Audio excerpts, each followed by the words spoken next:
All right, guys and gals. Later this year, possibly like by April, I don't remember the dates, but regardless of that, we now have the nominees for this year's Oscars 2023. So that's going to be exciting once again to really know and predict who may win some of the more prestigious awards at this year's Oscars. Now, I admit at the moment, like, as for the rest of the nominees in different categories, I don't have them memorized in my head, but I did write my own predictions. And I'm kind of embarrassed to admit some of the movies I've yet to see. But I mean, based on the buzz it's generated over the past year, my interest has grown more and more from curious to excited on some of these movies. I don't know, something tells me as for best actor in a leading role, I have a good feeling it's going to be Brendan Fraser for his role in The Whale. I mean, there's been so much buzz and excitement about it. Like, I think it's gonna be. I think he has a good shot at it. I mean, especially like over the past year, like anytime he gets an award, everyone's like so excited for him, and like when he gets on stage, he looks like he's about to cry, and he starts crying, and like, that kind of person you just cheer for. It's really nice to watch. Uh, as someone who did watch everything everywhere at once, all at once, I think Kehu Kwan has a good shot at winning best supporting actor in a supporting role. Let's see.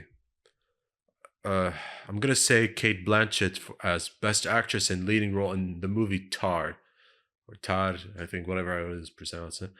But yeah, I'd like to see that one. It hasn't shown up in local theaters. I don't even know what streaming platform it was on, but so much good things has been said about her latest movie.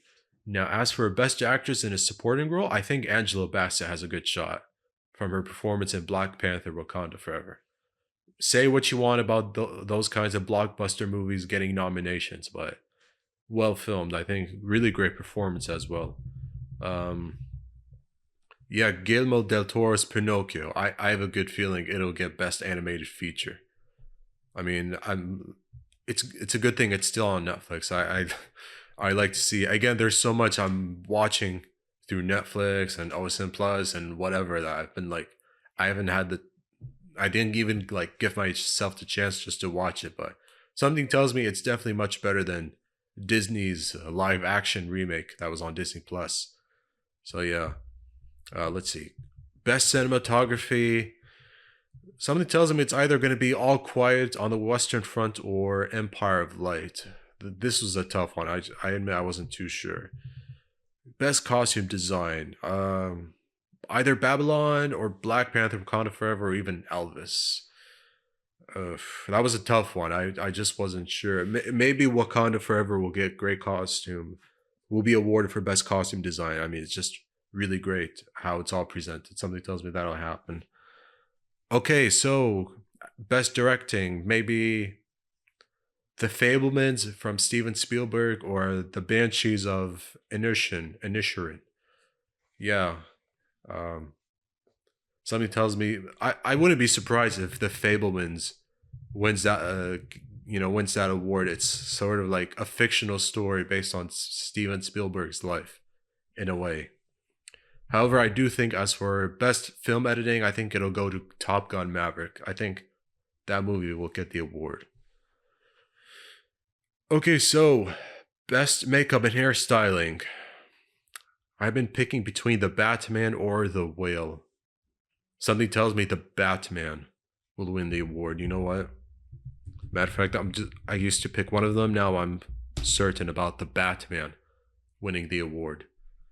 Also, maybe the Fablemans as best music in terms of original score. I think because I think John Williams is involved in the original score. I mean, Spielberg and Williams have a history of working together, creating some amazing. What did I just say? Amazing musical score when collaborating in films throughout their illustrious careers. Okay, so as for a best music original song, this shouldn't be a shock. I think Rihanna's "Lift Me Up" will definitely win the award. I definitely see it. Also, something tells me that as for best picture, the Banshees of Inisherin or the Fablemans, one of them could win best picture, in my opinion. Now, let me say this. Best Picture, there were 11 nominees for that one, and for some reason, Avatar: The Way of Water got nominated. I mean, no offense, it's a really good movie. It's exciting. I mean, it's really a movie filled with so many visual effects and strong story. I get it, and once again, James Cameron really innovated as a director, as a cinematographer, shooting a majority of the scenes. So many scenes that were filmed underwater as well.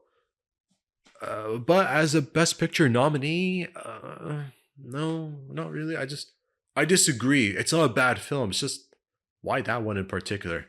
However, I do think it'll win for Best Production Design, so that's something.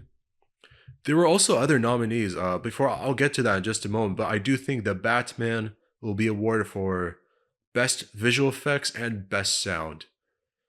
Now there are more categories. It's just I really couldn't predict like animated films or even like short animated films or documentaries or docuseries. I think there were so many other categories. There were still some left that I really just couldn't predict, but I'm confident in the choices I made in terms of nominees that could win this year's Oscars. So I whether I'm right or wrong, eventually it's fine by me. But I just thought like look at it.